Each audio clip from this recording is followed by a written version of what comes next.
2 ricette golose per una cena veloce e sfiziosa. Iniziamo da questi toast ripieni, pronti in poche mosse e piaceranno a grandi e piccini. Parola di Paolina.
E adesso passiamo alla seconda ricetta.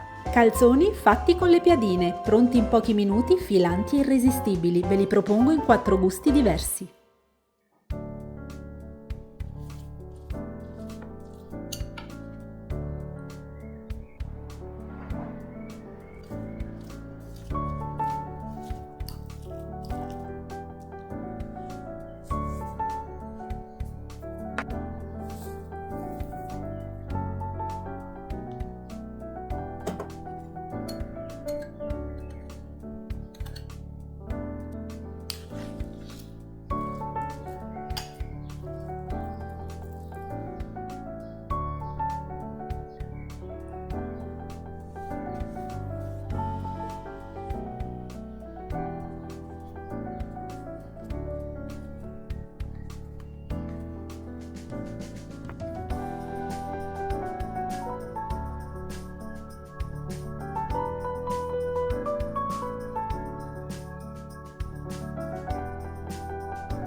Che ne dite? Vi è venuta voglia di provare queste ricettine? Quale vi ispira di più? Vi aspetto nei commenti, fatemi sapere anche da quale città seguite i miei video. Un abbraccio da Paolina!